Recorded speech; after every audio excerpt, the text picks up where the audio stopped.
All right, we live, y'all. Good evening, everyone. Greetings and welcome back once again. This is Amoni Israel Solonomics, but this is one I haven't done in a while. This is a Lev Project special, y'all.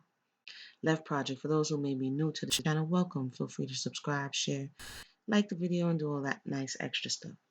The Lev Project, for those who may not be familiar, if you scroll down a couple of years ago on this channel, I went for one entire year.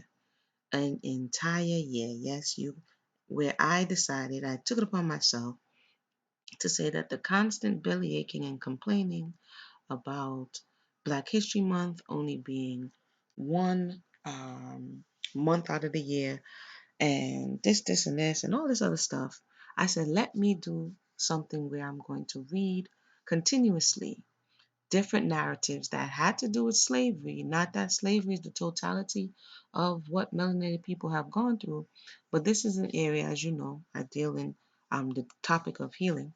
This is the area where I wanted to concentrate. And so far, I think it was 2016, if I'm not mistaken. I asked for readers every week.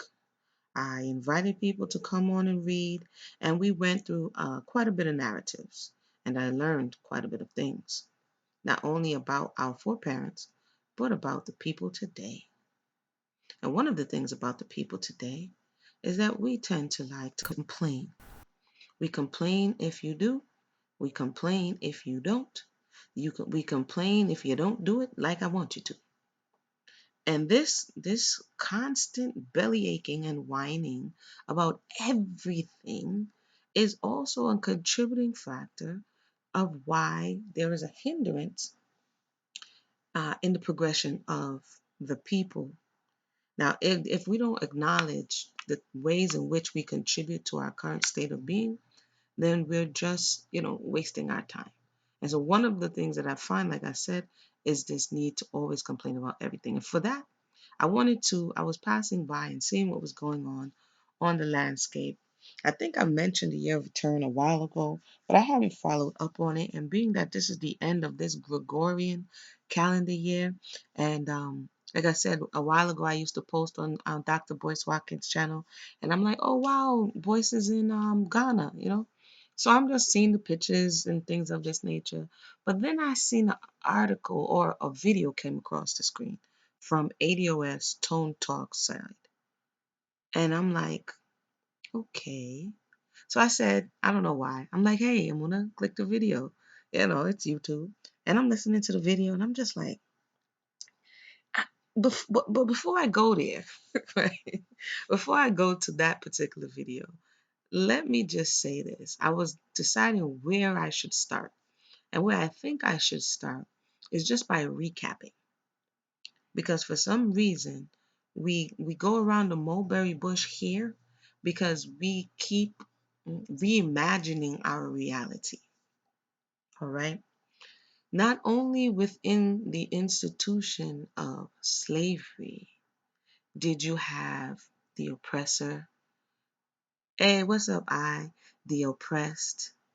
You had people who looked like you, who may not have culturally identified with you or your ancestors, who participated in selling you down, and my ancestors and your ancestors up the river or across the big water. Okay? This is facts. Now, some of us had issue in times past coming to terms with this fact. I liken slavery, and I've yet to write my thesis, but trust and believe it will come. I'm just gathering all my data. I propose, and I have been proposing for years, and based on the study, that the best analogy that I can give to understand slavery is the situation of, well, human trafficking, number one, but number two, domestic violence on this side of the water. Okay. So our foreparents were captured, abused, and enslaved by family members, purported family members, those who should have had your back, those who should have protected you but didn't. This happens every day and it's called the foster care system. It's called parents failing their children in whatever capacity that causes the child to go into a space or enter into a system that compromises that child and their walk. Is that true? You may have the parent who may be on drugs. You maybe have the parent who is abusive. And this child is taken from the custody of that parent and put into a system that does not necessarily have that child's best interest at heart. And that child endures hardship, pain, sometimes exploitation, sexual abuse, physical abuse, all of these things in the foster care system. And depending on that soul, the child is either going to be angry, resentful towards the parent, toward the system. It really depends on or the child might take that experience and turn it into something positive. It all depends on the soul. So we don't have to act like we have to look far off into the distance to kind of get something that we can parallel on a micro scale and then expand it on a macro scale to say this is how we can understand. So all of the emotions and feelings and things that go associated with someone getting into the foster care system, being pushed into this system, looking for someone to love them, looking for someone to accept them, looking for someone to rescue them. Does this all stuff sound familiar? Okay. And when the person never came, or the parent never came, or the aunt or the grandma or whoever, the granny or the uncle never came, that child could grow up with resentment saying, you never came for me. And the child promises that it's going to make something of itself. So now the child makes something of itself. Maybe the child becomes a superstar, or the child becomes an athlete, or the child becomes something, and all of a sudden, out of the blue, out pops the parent, the granny, the uncle, the brother, some nobody who rescued you when you was down and out. Yeah, I'm real calm and mellow because y'all already know it's creeping up to my bedtime. And because this topic kind of gets me hyped sometimes, I got to kind of mellow myself out. But so now this child has made something of itself.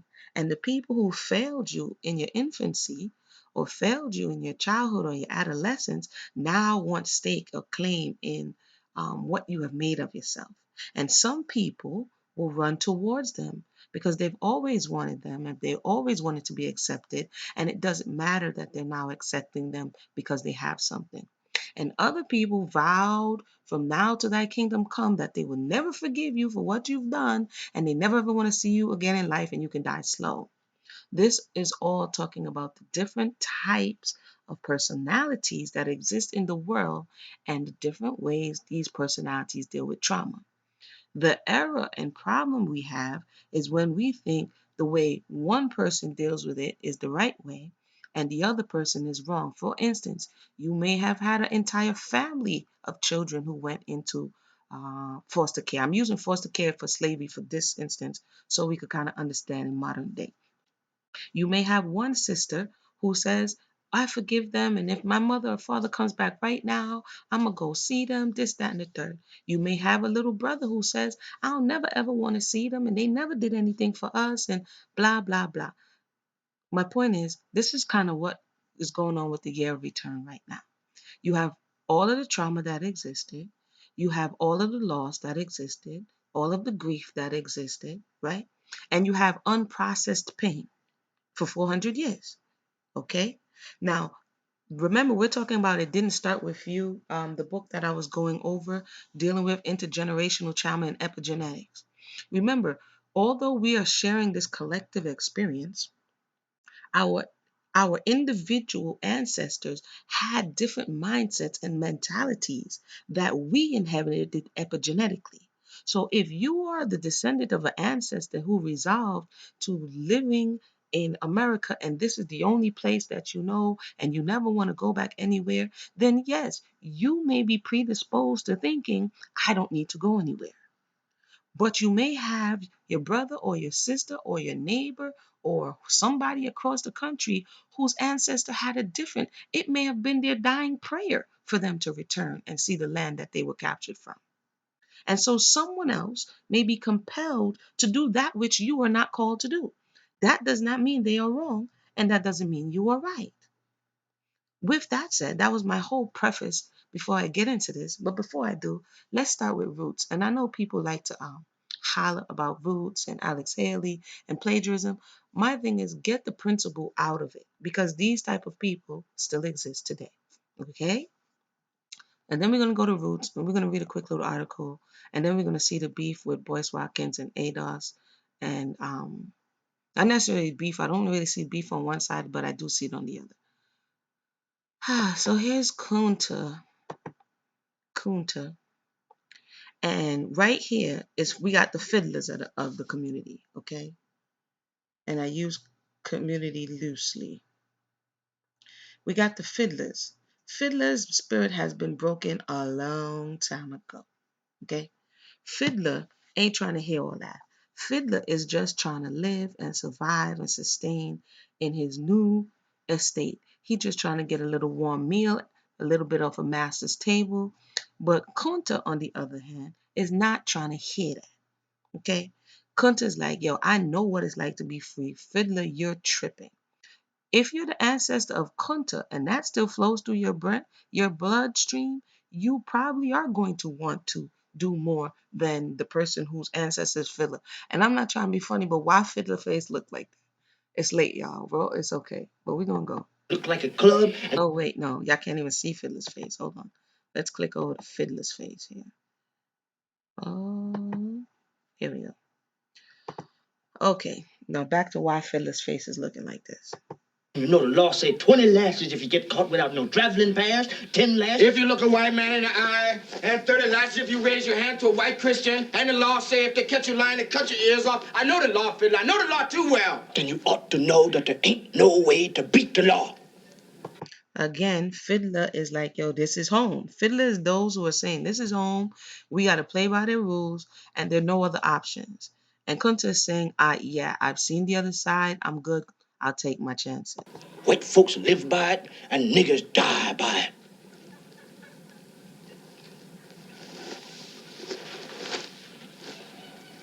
Maybe this time I'll make it to the Calvert plantation. Maybe I will find Fanta. Okay. He's still holding on in his mind and his heart to another reality. He's holding on to anything that resembles something that from where he came. Fanta, if we remember correctly, from this narrative, he came on the boat, he came over with Fanta. So Fanta is the vestige of his homeland. Even though Fanta was from, I think if Fanta's from, no, I think she was from his village. Either she was from his village or another spot.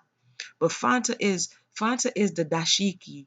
Fanta is the African medallion. Fanta is, listening to Afrobeat music. Fanta is trying to hold on to something cultural that reminds you of a place that you have longed to be. Many people are going back on the year of return because it's for them they are being led to do so. There's something that their spirit needs to connect with. There's closure that needs to happen. It's not just about economics. But I don't want to go ahead of myself. For those who are looking just at economics and just the money, you're missing the point. You're missing the point. Well, I'll continue. Oh, but it don't matter. Seem like since they take me from my home and bring me to this place, the only time I get to be free is when I run away. I tell you, Fiddler, sometimes it seems like being alone and being free, you're all the same for a slave. You don't be free. You be dead.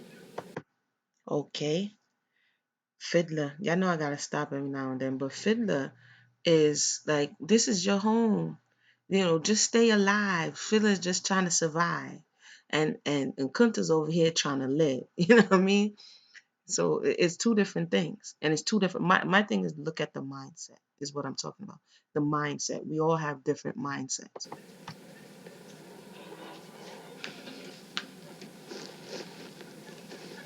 Then I'll be free. That was Gully though. That was Gully. He said, then I'll be free. That means I'll take my chances. I'll get on the boat or I'll get on the plane. Oh, what you going over there for? Oh, you're not African. Oh, you're not this. And the people are doing the country. They're like, yo, I'll take my chances. You sit over here and keep talking your stuff. But they have a different outlook on life. They have a different objective. They have a different goal. You know what I mean? Because they have different lineages and different epigenetics and different drives that they need to come to terms with. Let me go over here before I get to this one over here. I don't know if you guys can see this one, if you can or if you cannot. This one was from the Book of Negroes, and it illustrates the same thing. Where in this episode of the Book of Negroes, how many people seen the Book of Negroes? Let me know how many people seen the Book of Negroes. In the Book of Negroes, they stole her kind of like they did in the narrative of Kunta from her homeland, and she's going through. Oh, y'all probably not going to be able to see it, but y'all probably hear it though. Let me know if you guys can hear it. She's going through the she's going through and meeting different people from varying tribes, and the people that's capturing her looks like her. Okay, but you begin to, like I talked about before, you begin to have trauma bonds. People call it Stockholm's. It goes beyond Stockholm's. It's a trauma bond with people that you experience trauma with. Hold on, let me see if it could be heard. What?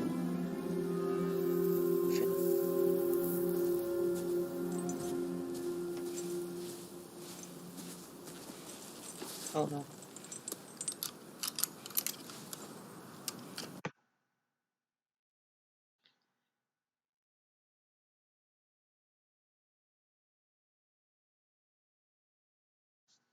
All right, you can hear it. Now you can walk free. All right, you guys can hear it, but you can't see it. So essentially, the captor are using this young boy who's also a captor. He looks free. He looks like he'll be the highest Negro and she'll be the slave free Negro, but he's not free. But I just want to listen to this discussion real quick.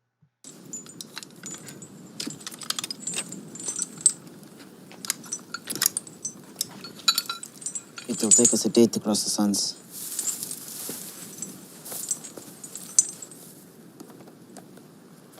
Your moons are beautiful. You are from the village of Quinta. How did you know? I've seen those monks before. Okay, so they're from different villages.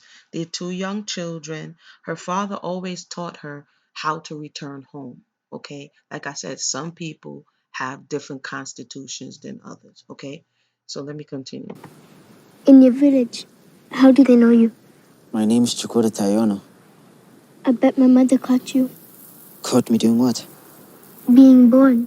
She catches babies and I always help her. What is your mother's name?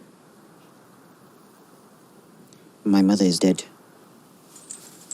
How could you do this to us? After my mother died, my uncle sold me for 20 chickens and a goat. Okay, so look at this. He's saying his mother passed. This young girl is going to grow up and be a griot. She remembers, her mind is ridiculous. She remembers names and places and all this stuff. But his mother dies, and his uncle sells him. His family member sells him. So this was before. There's a lot of things where people give up their family members, give up their children. In this country, people give up their children for adoption, and they send them off to places where they may not know what will happen to them. So there's certain things that, and some in some places, it's on the black market where people are paying to adopt or paying money for bodies. We call it here adoption. So how different are these systems? In some places where people get adopted into, they get abused, right? So these systems are paralleled in certain spaces, but I'll continue. More than you're worth. I'd say 10 chickens and forget the goat. I am no more free than you are. All right, get up. Let's move.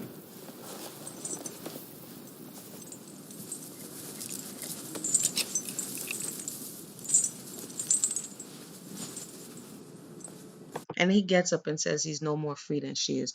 But I wanted to get to the part where she basically swore that she would return to the land. That's the part I kind of wanted to get to. She's standing on the boat and she swears, look, I'm going to return here. And at this point, she's like an 8 or 9 year old young girl, but she swears, I'm going to return here. So again, I say that to say there are different reasons why people may feel compelled to return. So let's go to this article now. I just wanted to set the stage for this discussion, y'all. Thank you for the patience. Okay. Now, how to spark a global movement. Ghana's year of return welcomes 1 million visitors. This is Forbes. Okay.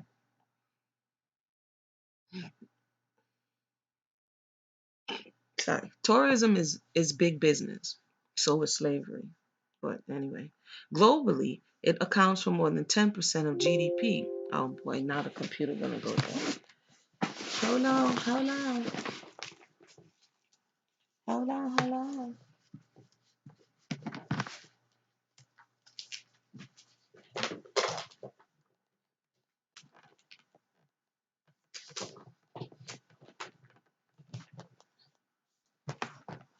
All right, there we go.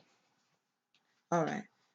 Uh, According to World Travel and Tourism Council, 1 out of 5 of all jobs created in the last 5 years was in tourism. But on the African continent, it accounts for only 3.6% of GDP. Maybe because y'all. Anyway, let me read the article. Maybe because of y'all propaganda. Anyway, with its massive growth and job creating potential, it's no wonder why African governments are trying to increase tourism to their nations. None has done it as well as Ghana. The quote, year of return, end quote, has hit a chord. I wonder why. It's hit a chord. Okay. So far we got that it's a money making business and that Africa has kind of been slow to the races. And the West has helped because of the way that they demonize Africa and the dark continent for so many millennia, right? Not millennia, centuries. In January of 2019, the Ghana tourism. Oh, don't go. Why are you going? Sorry.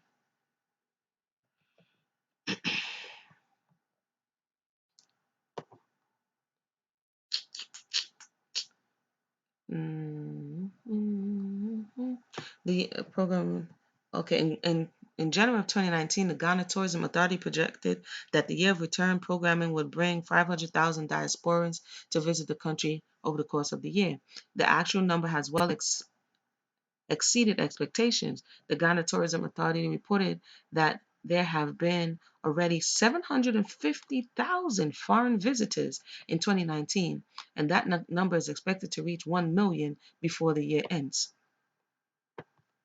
Kashi Mills has played a part in this success. Born in Ghana, raised in the UK, and living in America, Mills can understand the perspective of Africans living at home and abroad. Her children are American on paper but grew up in Ghana spirit. The food in their home was Ghanaian. They were raised with Ghanaian values. And even though they have never been to Ghana, if you ask them where they are from, they would respond Ghana.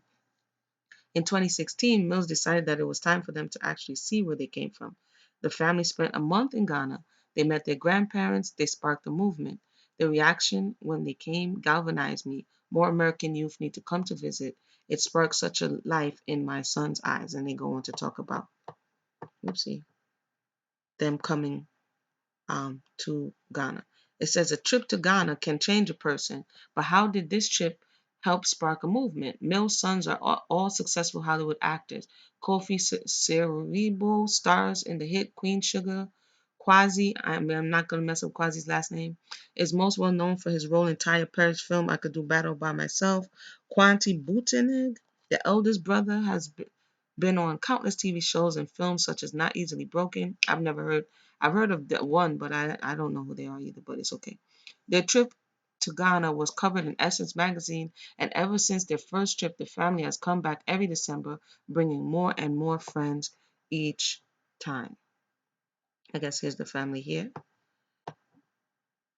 This can potentially explain hundreds of visitors, but not hundreds of thousands. It cannot just be a trio of famous brothers visiting their home that fueled the movement. And they go on to say we have to figure out way from them to come back to the soil. There's something healing about it. I'm going to stop there because, as I said, and you can read this article, there is something that even if you may not agree financially, or you may be in your feelings about whatever you're in your feelings about, there is something healing about it because a trauma that you carry with you in your very DNA existed. It occurred before the trauma occurred, and it not necessarily occurred in Ghana. You may have been taken from the slave coast. You may have been taken from Guinea. You may have been taken from Nigeria. There's many different places may have been taken from, or your foreparents may have been taken from.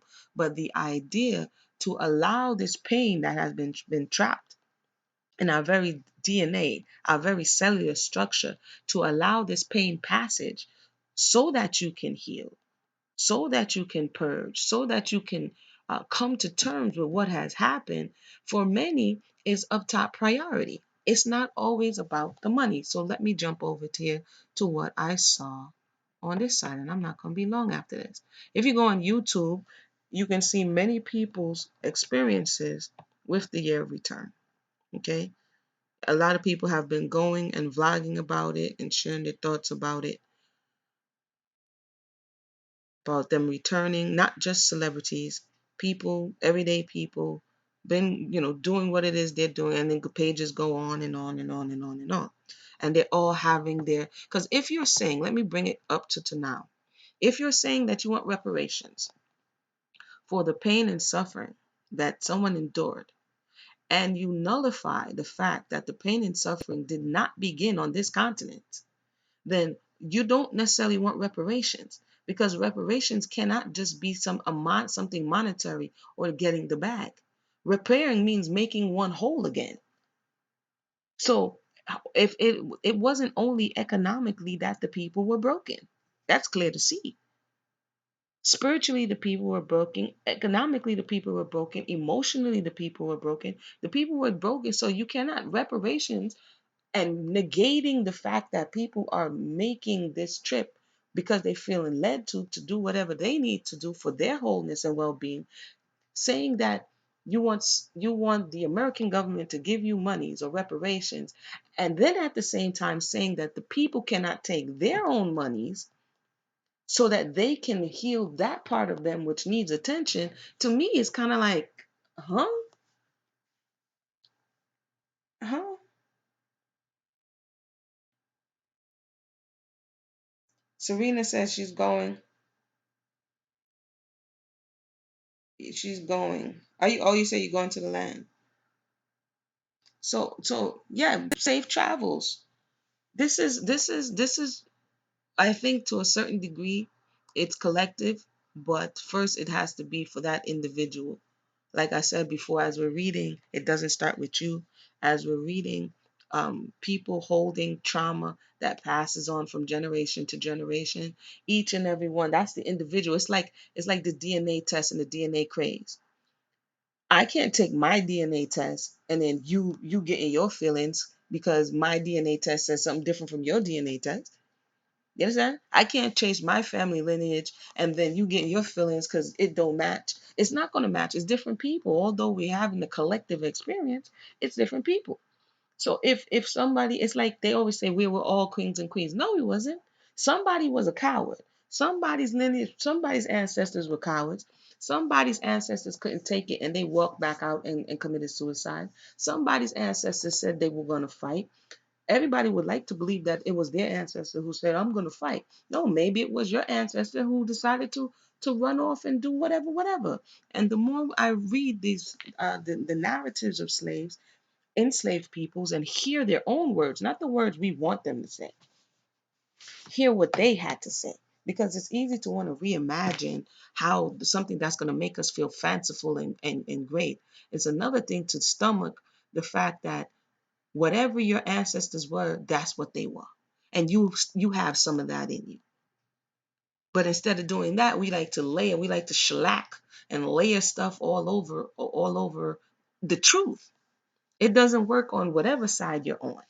Looking at the truth for what it is the only way we can heal and move forward. So I saw this uh, video that looked like it was done a few days ago. Boyce Watkins. I know people like to drop names in the thing just for like extra hype. And the Congressional Black Caucus tried to sell African Americans on Ghana slavery tours. What are you talking about? Weren't they been going? This is December, and I'm not caping for boys. But if we just read the report, where did the report go? And the report is saying that it's up to 750,000, and that many celebrity types started going since last year, and that all of this year people have been going. How is it that all the way down in December of the end of the year return, you got like 15 days left to go?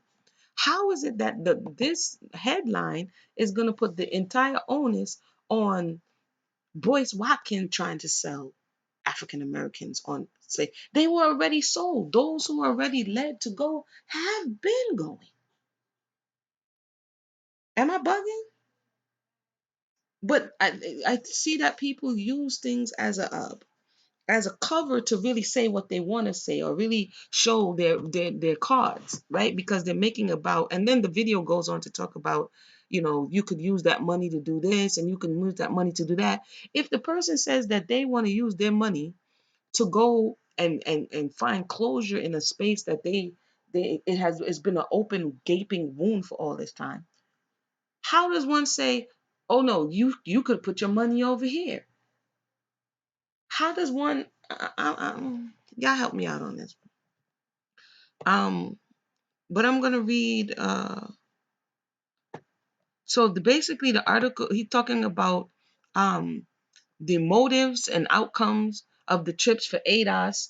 If I'm not mistaken, as I was loosely watching this discussion before, it was said that even though you may be quote foundational and your parents and grandparents may be from here, we don't want to accept you in this conversation of ADOS. So now it goes into what exactly is ADOS, and who is at the table saying, yeah, you could come in, no, you can't come in, yeah, you could come in, no, you can't come in. And then from there, if the person who you told can't come in says, hey, I'm gonna go over here, how are you now mad that they went over there? Like, I don't know. And then the question is, so wait, Ghana is using prominent ADOS to promote its tourism brand? Prominent ADOS? Pulling on our heartstrings, then overcharging us? That's what these celebrity preachers and influencers were doing, an orchestrated marketing trip made to look like an organic connection. I don't know whether it was orchestrated marketing trip, whatever the case may be. The heartstrings are already strumming. Unless you can speak about economics all day. You can speak about what you desire. What we are shown is that people who come into monies, like the rappers and entertainers and basketball players and athletes, there is a hole in the bucket because there's a hole in the soul. And therefore, those who come into the money that people seem to be pursuing, what happens is the money falls right back through the bottom of the bucket. It goes right back into the hands of whoever just gave it to you. Why? Because your basket is not tight. And one of the issues is this gaping wound. So if one is talking about reparations and one is talking about repairing the damage, the other side, you say, oh, but they're exploiting you again. That's the choice that person is going to make. It's like, you see what I'm saying? One could stay, like, do the fiddler and be like, don't go, don't do whatever you have to do. But that's the choice that person has to make, whether or not it's worth them knowing for themselves. Sometimes somebody may be struggling their whole life, and when they see the person, hold on for me 1 second.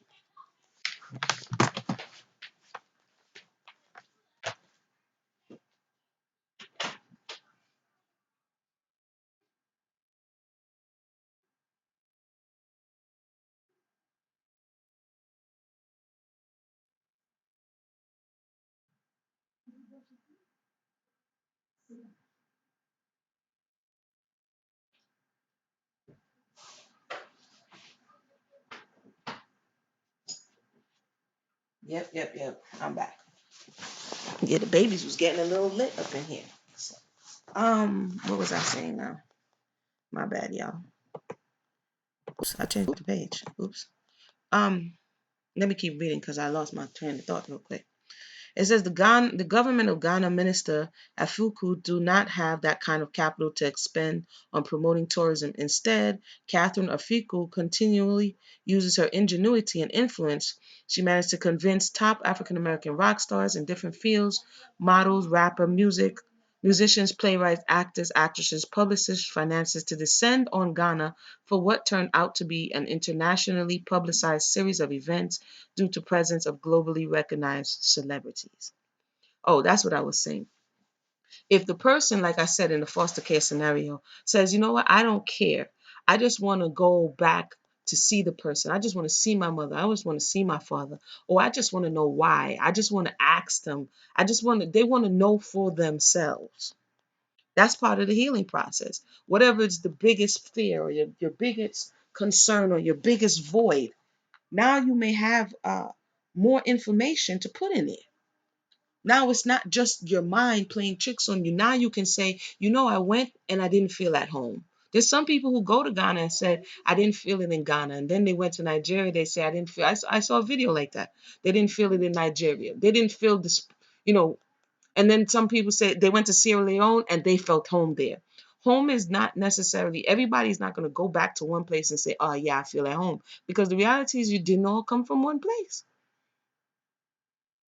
If you can understand what I'm saying. But anywho, so the light to me that's being shined on this is that um, the people are being exploited there by the initial people who sold them off, and then therefore you shouldn't go there, and then you should stay here where you're being exploited. You should stay here where you're being exploited, and then we can together be exploited together and ask them to stop exploiting us. So let's look at some of the comments. For most of my life, I glorified Africa and dreamed to one day return to the motherland where my ancestors were stolen from. Then I found out the truth about the slave trade. The Bible says the truth shall set you free. Never did I realize why it's called the slave trade, meaning two parties had to exchange goods for people. Europeans purchased trade for us with the African kingdom. Shocked. Okay, the person has a long thing. Okay, so we have people who are like, I thought until they learned more information and now they're upset to know that that's like going back in the, digging out the adoption papers and seeing that, your mother or your father knew what they were doing. And you're like, wow, I always dreamed of the day that I would see you again. And then until I found out X, Y, and Z. So that the mind of that person is like, well, I don't even want to talk to you no more. Somebody else may be like, well, I still want to know. I still want to know for myself.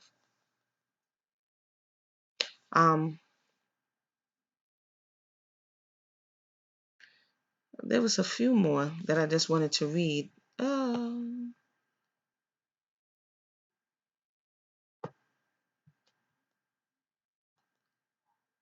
I've said this for over a year, made videos about it. A financial expert would have someone invest that money in traditional or alternative investments. I know because I'm a licensed FA. So the thought is that that's not a good investment.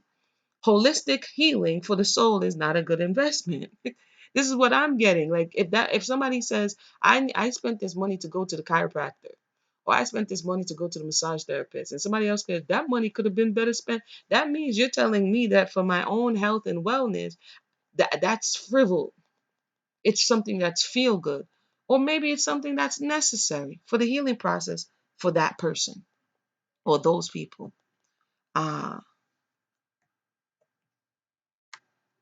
7,000 for a feel-good trip. Meanwhile, back home, you have a house that is disrepair. Your son is in jail again. A daughter in college with significant debt. A community erupting in crime. Your vehicle won't be paid until 2027. Your mama has no transportation and relies on the kindness of strangers, and you have no significant health insurance. This example is no one but everyone. Sorry. Your struggle and obligation is here. That one was interesting. People get $7,000 for their tax return. Meanwhile, they spend it clubbing. They spend it on red bottoms. They spend it on big screen TVs. They spend it on a new down payment for a new car. They spend it on a cruise. They spend it on however they want to spend it, right? But if you spend it saying, hey, I'm going to follow this cookie trails for whatever reason, I want to know for myself, what is being said in this particular conversation is that you don't have the right to do that. And I'm like, well, who are you? How do you tell somebody that they don't have the right while you are talking about reparations? Can somebody help me? Nobody? Y'all quiet today? Does this not include reparations?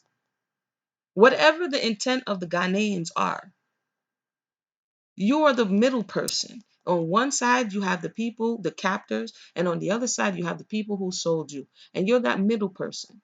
We are the middle people who, no matter what side you go to, you're looking at them with the side eye.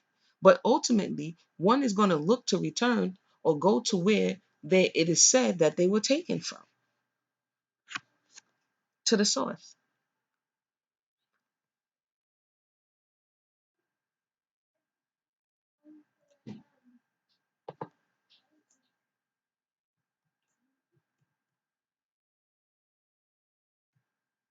Now, again, like I said, and I'm going to leave it here. You can check out the video if you want.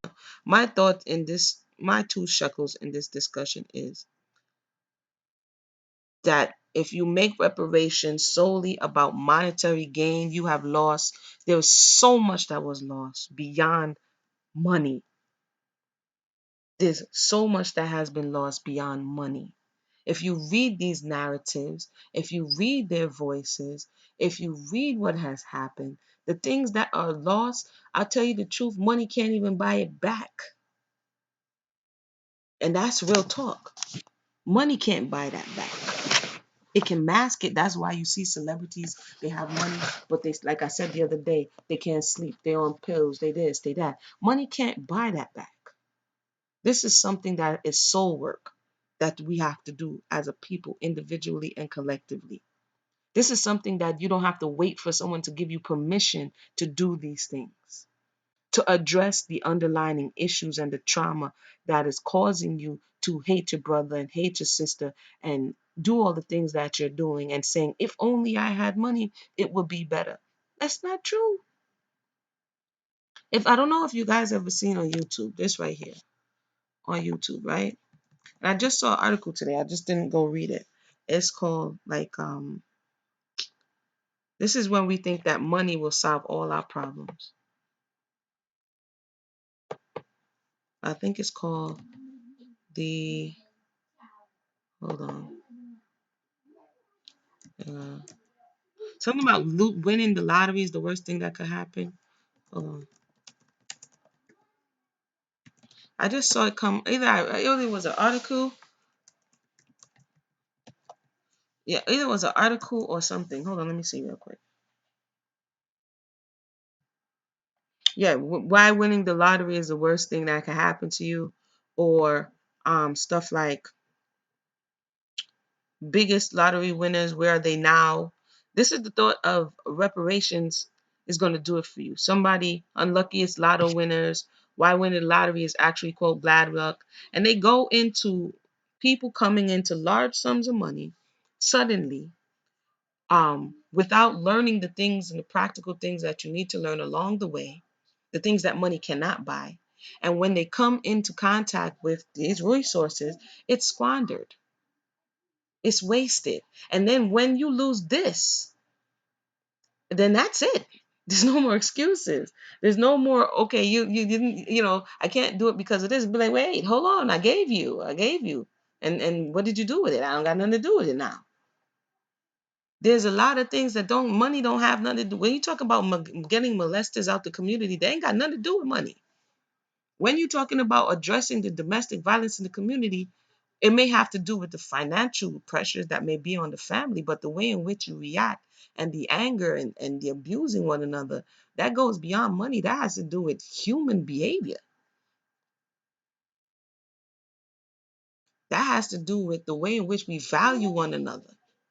And if you look at the process of what happened during slavery, and you step by step say, if somebody comes to you and say, or your child comes to you and say, mommy, I scratched my foot. The first thing I'm going to say, well, how did you do that? Where is it? Let me see. So if you go back step by step and say, okay, this is where melanated people are today in the West, in the diaspora. There's a lack of respect for one another. There's a lack of ability to collaborate effectively. There is a distrust amongst one another. And then you go back to all of the pain points, all of the spaces where, okay, I could see where that happened. I was watching a video, the guy went into the slave castles. And um, when he's describing, when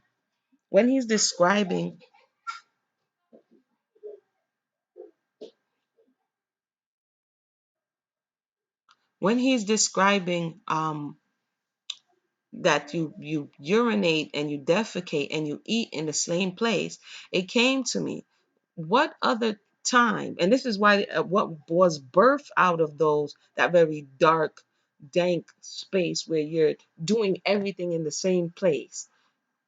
What came to my mind when he was saying that, even though it sounds weird, is that the only other place that's dark and that you eat and you pee and you poo all in the same place is the womb, right? In your mother's womb, but the environment in your mother's womb is one where you eat, you get your nutrients through the umbilical cord, you pee, you do other things, and it's recycled. But outside of this hell's womb, that was these dungeons, was birth a new breed of people. Because once you went into those dungeons, you came out a different person. Because not only were you in your own excrement and your own pee, you were in someone else's. And that before you got to that part, the conception of that, and I went over this years ago on Philippe Matthews' show. Before you got to that part, the first betrayal happened on the continent. That's the first betrayal. So when we talk about healing and reparations, we cannot exclude the fact the first betrayal actually happened on the continent. It's like a long string of betrayals, and the initial betrayal is on the continent. It's on who sold you, who captured you, who stole you in the night, who raided your village, who passed.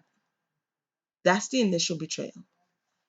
So you cannot exclude returning from the conversation about what you call it. There we go. For the conversation about reparations. But I don't want to go long, y'all, because let me know how you guys are doing. Let your voice be heard. This topic gets me a little crunk, so I'm trying to just keep it easy today. Recap. Many people are going to have a lot of things to say. Many people are not going to understand. People are on different levels of this discussion. Some people are on strictly survival mode, but then some people want to only call the shots and determine what is healing for other people, what is reparations for other people, what it looks like, what you need, and what you have to be careful of that, because if those same people, unless you are on board with all of what that person is saying, then you will allow them to blight your future or stop you from doing something or fulfilling whatever it is that you need to fulfill for your journey and your walk. You see what I'm saying? The person who's spending $7,000 or $5,000 to go and do what they feel compelled to do, to connect a dot, um, that's pennies in the bucket for the person that's spending, the millionaires and the musicians and the entertainers here, that spends that on shoes or clothes doing or a vacation. So again, I want to thank everybody for tuning in. I know I was a little here and there. Check out those articles, and it may not be Ghana. It may not be Ghana. It may be somewhere else. Oh, I didn't even see this. Speaking Real says, if brothers and sisters want to travel for healing to Africa, where's the problem? Or would we rather see them travel to Europe? This is the question. I got the same questions. Would we rather see them travel to Europe? you know, but the thought is that it's not for healing. It's a con game, and people may go there with one intent. But if your spirit connects with that trauma or that experience, you may be you may come back a whole different person. Like one thing that we have to understand is that the intellect cannot go certain places that the spirit can go. We can only intellectualize to a certain extent. We can only read our way to a certain extent. We can only go over data to a certain extent. When it's spiritual and you experience that, that's why sometimes people say, I can't even explain it. There are not words to explain it. That's a different level. You don't reach even the creator through the intellect. Some of the issues that are plaguing the melanated community, what part of the problem is now that people feel as though, I have so much information and I have so much data and I read so many books that I know it all. You still can't reach where you need to go through the intellect. It can only take you but so far. It doesn't go to the top floor. So what we think we may know, somebody may go and experience something that either opens them up or closes a gap or do whatever it needs to do for that person.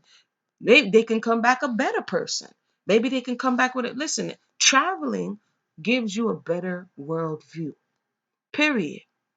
Because we could armchair quarterback all day long in America about everything else that's going on here and everywhere else, even if you travel in America. Hey, what's going on, Sister Only Love and Sheikah? Sister Only Love is on the mic. Sister Only Love travel all throughout the continent. Okay? And so this is the conversation that we're having, is that people can stay on one side and swear blind that they know what's going on the other side of the world or what experience they will feel.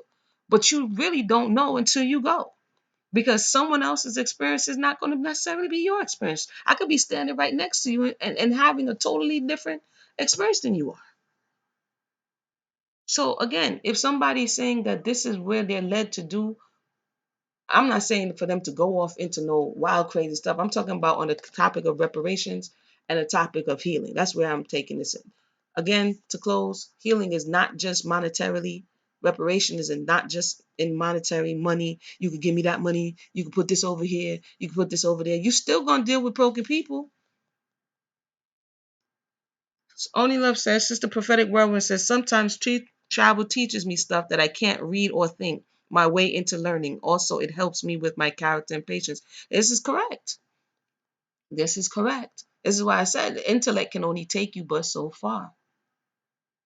You go to another place in a sea, here it's like, oh, now here some people say, and I had this experience, here you may be the minority. But what happens when you go to a place where everybody is melanated? And you no longer have the racial card to pull. Everyone is melanated. You see a sea of melanin, a sea of kinky hair. There's no need to say, my black is beautiful, because everybody is melanated. Now, what are you going to use?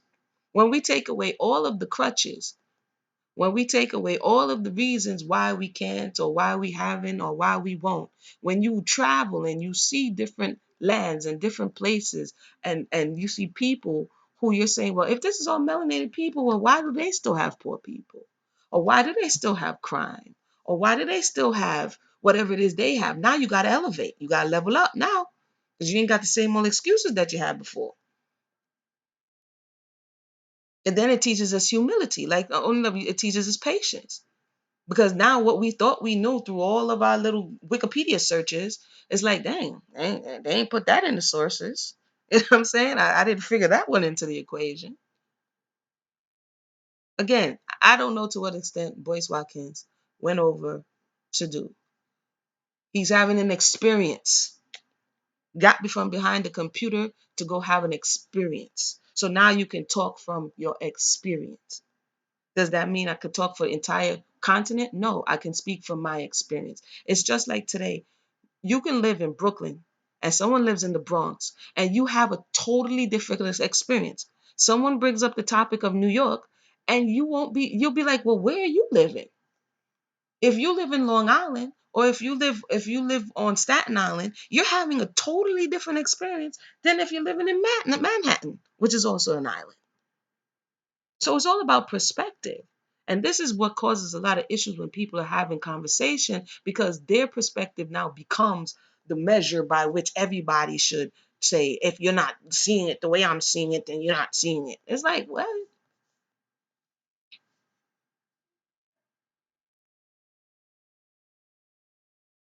Yeah. Yep. So again, study the trauma so that you will understand the path to healing. Study what happened, what was taken, what was robbed, why did it matter? You know what I mean? And how do you move forward from here, where we are? Instead of asking the same question, well, why can't we get along? Well, why? Look at people. People are here. I'm calling the shots. I'm making my little club, and you can't come in. And it's like, okay, because we want something to control, but then we want to control you, but then we don't want you. It's like, come on, you got to decide what you're trying to do. You got to decide what you're about.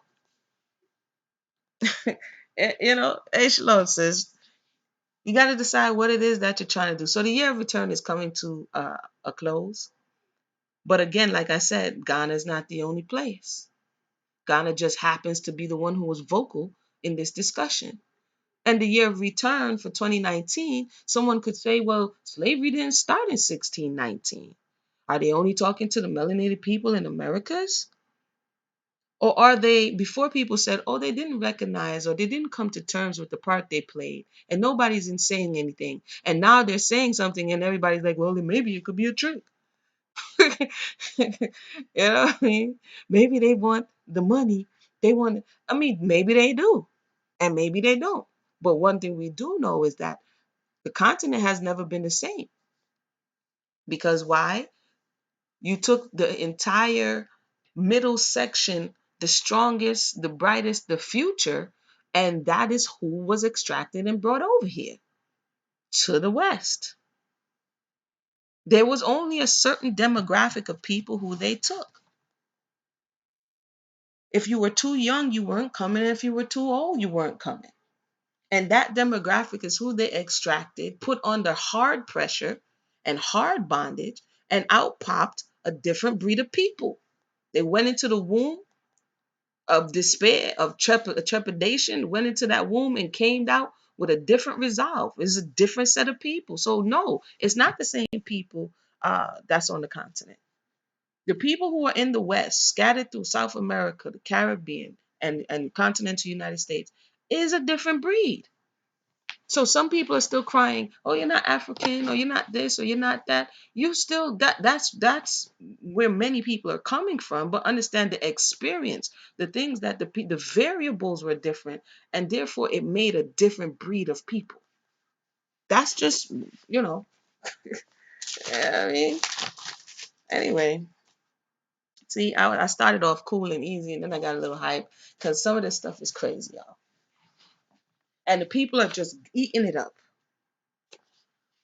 Can't win. The people are just eating it up. Yeah, they want the money. Da-da-da-da-da-da. Look, broken people can't bring strong houses.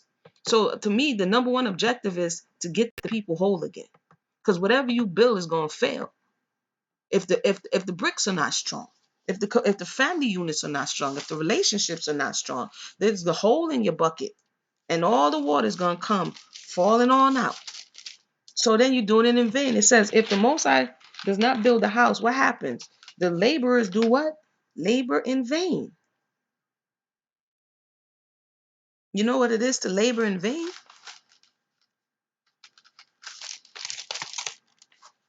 That means if we're not building on a strong foundation, if we're not repairing the foundation because it's severely cracked, if we are not valuing the people and we're just looking at them as a means to an end, I want to see this happen. So the people are just numbers. Oh yeah, we got a lot of numbers. Because now people become this means to an end. These souls, people are toying with people's soul, which is wrong. It's wrong just to toy with people because you have an agenda or you're trying to get somewhere. Or this is the point where you think everybody, you have elders who have come before us, who have each put their little piece on the table and said, I think we should look at this. I think we should look at that.